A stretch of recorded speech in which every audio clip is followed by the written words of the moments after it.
Pablo Tonelli es uno de los responsables de los sectores de la oposición, por supuesto, que muestran qué es lo que está dando este índice de acuerdo a las estimaciones privadas. Diputado Tonelli, soy Luis Novarecio. ¿Cómo le va? Buenas tardes. Bien, es cierto, tiene razón. Buenas tardes. Yo porque no almorcé todavía. Pablo, ¿qué sintió cuando hoy el jefe de gabinete dijo que era un mamarracho lo que se mostraba? Bueno, me pareció que como mínimo era una audacia de parte de Capitanich decir semejante cosa, porque todo el mundo sabe que nosotros difundimos este precio, y usted lo acaba de recordar, porque el gobierno intervino, el INDEC, y empezó a falsear de manera muy notoria y grave las estadísticas. Inclusive algún dirigente oficialista hasta justificó esa manipulación de los índices de precios, alegando que de esa manera se pagaba menos a los bonistas que tienen bonos que ajustan por el SER. Con lo cual, además de confesar que estaba manipulando las cifras del INDEC, confesó que estaban cometiendo una estafa. Claro. De modo que Capitanich me parece que debería ser un poco más cuidadoso al referirse a este índice de precios que nosotros difundimos como una suerte de servicio a la población, para que la población tenga alguna orientación respecto de cuál es la inflación real, dada la mentira tan burda y escandalosa en la que está enmarcado el INDEC desde hace ya muchos meses. Para aquellos que no lo hayan visto, no hayan seguido la conferencia de Jorge Capitanich, Pablo, le propongo 30 segundos que lo escuchemos al jefe de gabinete cuando decía esto. Sí, sí. Ustedes saben que el índice de precios del Congreso es un índice político. Es un índice político que les permite a la oposición tener la unidad de criterio para por lo menos ponerse de acuerdo en una cosa que plantea unificadamente respecto al gobierno. Carece de seriedad, carece de sustentabilidad, carece de una metodología adecuada, es un sistema de información auténticamente capcioso, por lo tanto, nuestra posición respecto al índice de precios del Congreso es que es un auténtico mamarracho,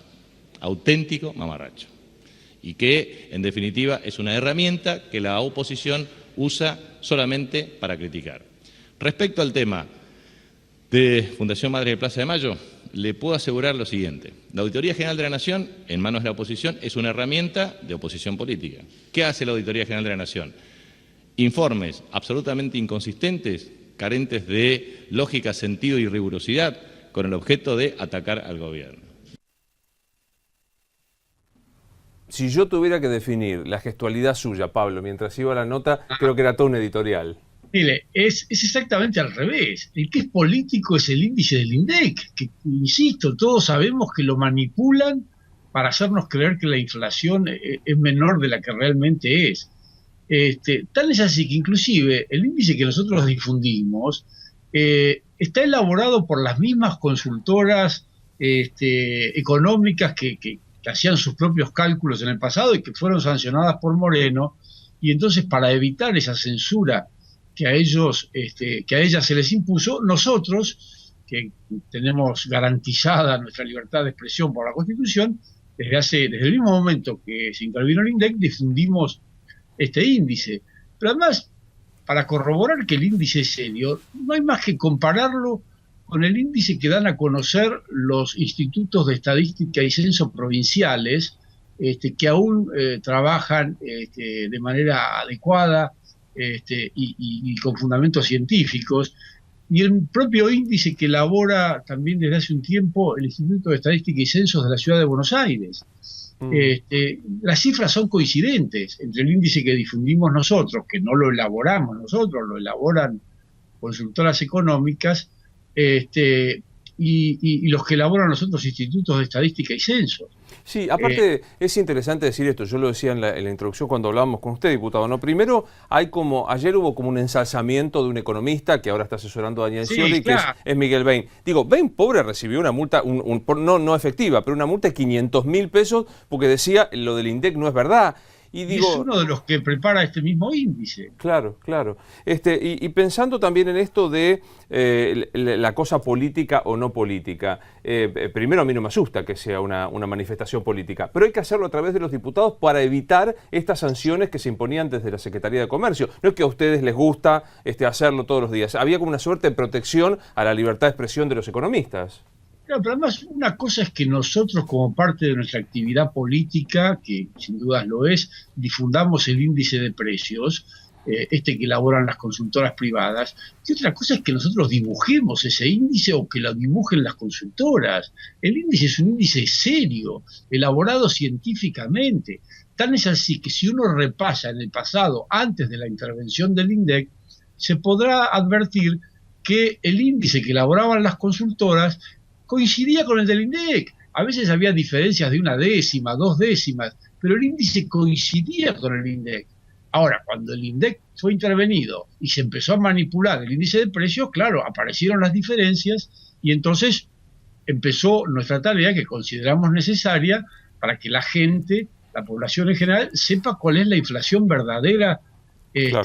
Fíjese una cosa, el otro día escuchaba a un notorio oficialista, como es el periodista Víctor Hugo Morales, confesó por la radio, y lo escuché yo, que su contrato se ajusta por un mix entre el índice de precios oficial y el que difundimos nosotros. Y lo dijo y explicó que, como todos saben, el índice oficial es un dibujo, entonces él necesitaba que su contrato se actualizara de una forma más o menos adecuada. Lo dijo al aire. Y nadie puede suponer que a esta altura del partido Víctor Hugo Morales trabaje para nosotros, ¿no? Claro. Ahora, hoy, y enseguida sigo con la otra parte, porque también hizo alusión Capitanich al tema sueños compartidos, ¿no? Pero antes de ir a esto, ¿le genera expectativa? ¿Le parece que habrá rigurosidad respecto a lo que pueda anunciarse en el día de hoy, sabiendo que la misma patota que entró a destruir el INDEC, otrora respetado por todo el mundo, sigue allí? Digo, ¿le da expectativa a este nuevo IPC? Bueno, la verdad es que mucha no. Yo, en fin, siempre tiendo a pensar en positivo y desearía fervientemente que el nuevo índice sea un índice correcto, sea un índice acertado.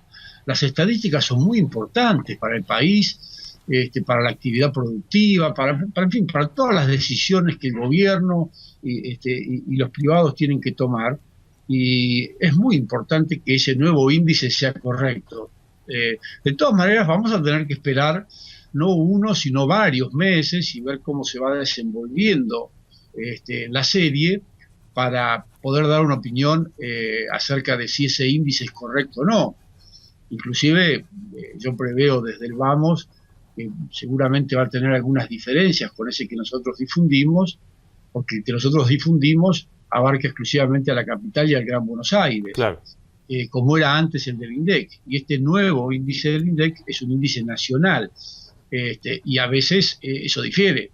Por ejemplo, en enero hubo un incremento muy fuerte en el transporte en el área metropolitana, y sin embargo no lo hubo en el resto del país. Bueno, sí, más o menos, ¿no? Porque Córdoba también, que va a estar incluido en el nuevo IPC, sí, llevó a 5,30 el primer viaje. Sí, o sea que cierto. La mayoría de las provincias han mantenido el precio del boleto, de manera que sería dable pensar que el índice del INDEC sea un poco inferior al que difundimos nosotros. Ahora, ¿cuánto más inferior? Bueno, veremos.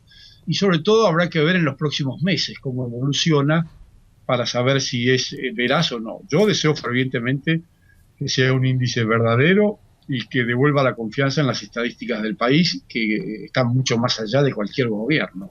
Diputado Tonelli, también el jefe de gabinete habló del tema sueños compartidos, ¿no? Primero acusando que es casi un contrasentido en la creación de la Auditoría General de la Nación, diciendo es casi una trinchera, no recuerdo la expresión que utilizó, de la oposición. Sí. Enhorabuena que sean los órganos de control, estén ocupados por aquellos que no forman parte del oficialismo. Pero repasemos a ver lo que decía Jorge Capitanich respecto de sueños compartidos. Yo le quiero transmitir que en la provincia del Chaco el programa Sueños Compartidos ha permitido hacer hospitales, y les puedo nombrar Hospital de Santa Selvina, Hospital de Villa Río Bermejito, Hospital de Aviateray, Hospital de Concepción del Bermejo, Hospital de Los Frentones. Entonces, entre otros, lo que quiero transmitir es que para nosotros ha sido un sistema constructivo válido, que ha permitido la capacitación de obreros y trabajadores, que hemos hecho hospitales, que hemos hecho vivienda. No tengo el número exacto de viviendas construidas ahora, pero claramente las metas son cerca de 4.000 viviendas, ya seguramente se habrán superado las 1.300 viviendas, no tengo el número exacto ahora, pero son viviendas con un sistema constructivo de alta calidad que permiten satisfacer claramente una demanda para los trabajadores, que promueve un trabajo eficaz, que a su vez es de muy buena calidad y es un muy buen sistema constructivo. Hay dos cosas, ¿no? Primero lo anterior, la denuncia de que era la auditoría utilizada como un instrumento de la oposición. Y lo otro, el planteo más de base. ¿Por qué debe ser una ONG, sea cual sea, la que se ocupe de lo que debería ser el Estado? Por lo primero, ¿qué tiene que decir Pablo? La Constitución de 1994, que fue la que creó la Auditoría General de la Nación, previó con muy buen criterio que estuviera conducida por un representante de la oposición, de la primera, digamos, de la segunda minoría en el Congreso, lo que no impide que su directorio esté integrado por representantes del oficialismo también. Pero además, en el caso particular del programa Sueños Compartidos, descalificar el informe de la auditoría con la ligereza con que lo ha hecho Capitanich, después de que todos hemos visto el año pasado el dispendio propio de jeques árabes, en el que incurrían los hermanos Joclender, que andaban eran propietarios de aviones privados, de yates, de cantidad de inmuebles, y llevaban una vida verdaderamente fastuosa. Después de todo eso, después de que las madres los echaran, después de los juicios que se hicieron entre ellos, decir con tanta ligereza que el informe del AGN es un informe político que no refleja la verdad, me parece verdaderamente, insisto con el término, es una audacia de parte de Capitanich, y no quiero usar adjetivos peores, ¿no? Me parece que al contrario, lo que el país está necesitando es un informe serio. Personalmente me parece que el de la auditoría lo es, pero en todo caso que el gobierno elabore su propio informe respecto de lo que pasó con ese programa, respecto de lo que hicieron los funcionarios que lo tenían que controlar.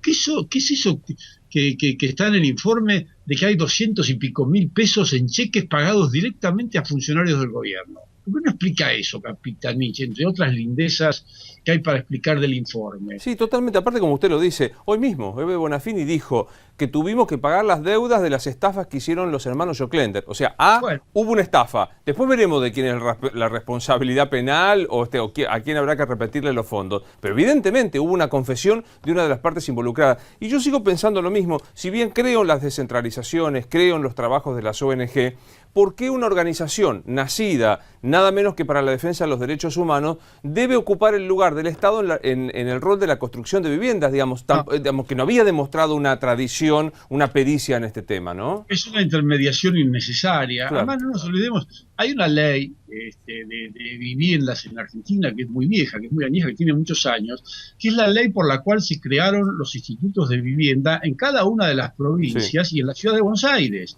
Y la propia ley, es la ley del FONAVI, ¿no es cierto? Y la propia ley prevé que a través de esos institutos de vivienda, que son institutos autárquicos en cada una de las provincias, se canalicen los fondos para la construcción de viviendas. Y la verdad es que el sistema, con sus más y con sus menos, ha funcionado bastante bien a lo largo de varias décadas. Y en todo caso, cuando no ha funcionado bien o cuando no ha sido eficiente, ha sido porque no ha recibido los recursos necesarios como para construir viviendas. De manera tal que si está ese sistema, que además es un sistema que cuenta con todos los controles habidos y por haber en orden al gasto y a la legalidad de lo que se hace, ¿para qué inventar cosas raras como darle la plata a la Fundación Madres de Plaza de Mayo, cuyos objetivos están lejísimos de tener algo que ver con la construcción de viviendas? Es decir, a mí personalmente me da la impresión de que desde el vamos, cuando se le otorga a la Fundación Madres de Plaza de Mayo una inmensa cantidad de dinero para que construya viviendas, hay una intención de que parte del dinero se destine a otra cosa distinta de la construcción de viviendas. Evidentemente. Ya sea el funcionamiento de la fundación o el enriquecimiento personal de algunos funcionarios, porque esto no hay que olvidarlo, y de integrantes de la fundación o personas contratadas por la fundación para supuestamente llevar adelante el programa. Porque si no hubiera esa intención, lo lógico, lo sensato, lo legal, hubiera sido destinar el dinero a los institutos de vivienda de la provincia que corresponda y a través de ellos construir las viviendas sociales, como se ha hecho siempre en las últimas décadas en la Argentina. Diputado, le agradezco mucho la charla. Le dejamos un saludo desde Infobae TV.